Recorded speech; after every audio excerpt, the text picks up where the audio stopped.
Heavenly Father, we're so grateful that we're here tonight together.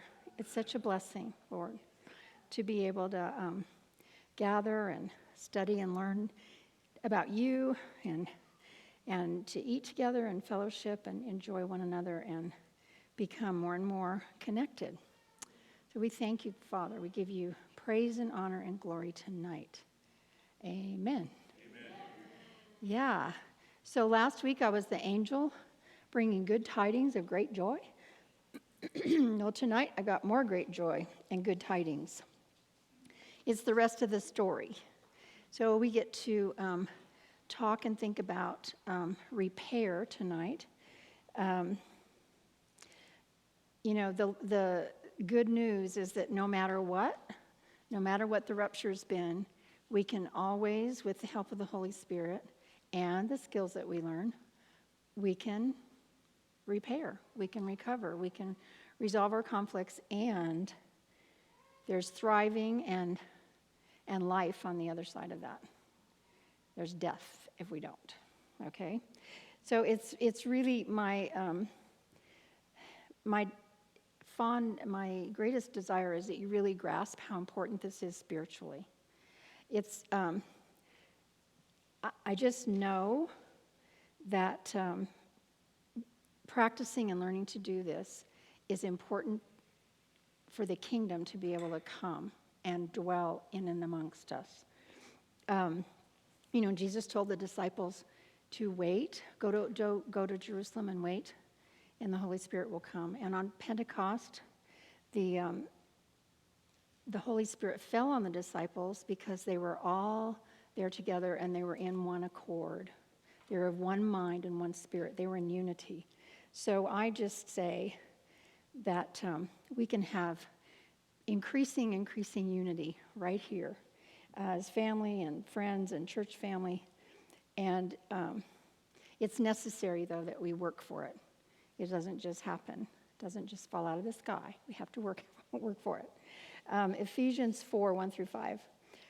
I, Paul, therefore a prisoner for the Lord, urge you to walk in a manner worthy of the calling to which you have been called, with all humility and gentleness, with patience, bearing with one another in love, eager to maintain the unity of the Spirit in the bond of peace.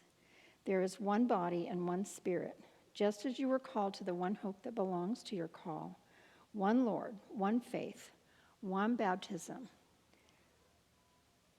one God and Father of all, who is over all and through all and in all.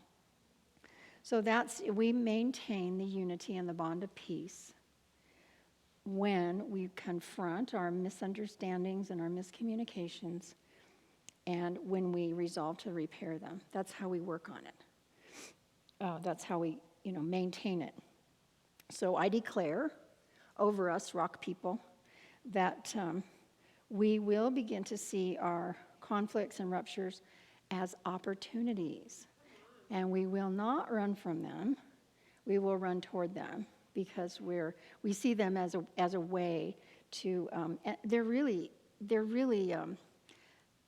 the grist of being able to learn from each other, learn from the Holy Spirit, ways for us to honor and respect each other, and then ways for us to connect and grow and have our connections be even stronger. So, just to review, we're going to do some little different things tonight, but to review, some synonyms for conflict would be misunderstanding, miscommunication, battle, a clash, a rupture, a rivalry, a strife, competition, struggle. So conflicts then can be what we might regard as small, just a misunderstanding, or they can be very, very large. We can have conflicts with ourselves. And of course we have conflicts with other people. We can have conflicts with just our environment, and of course we can have conflict with God as well. So how do we know for sure when we're in one? Is the surefire symptom is to ask ourselves this question: is our heart closed? And we've talked a lot about how it feels when we have open hearts toward one another. So we know what a closed heart feels like.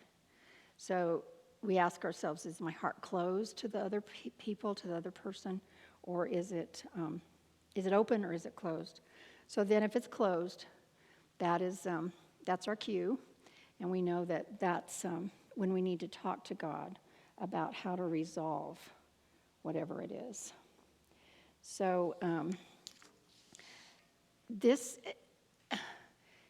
is a huge topic, and so conflict and repairing conflict, it's very big, and we could spend a lot of time delving into all parts of it, but we're not going to do that. Aren't you happy?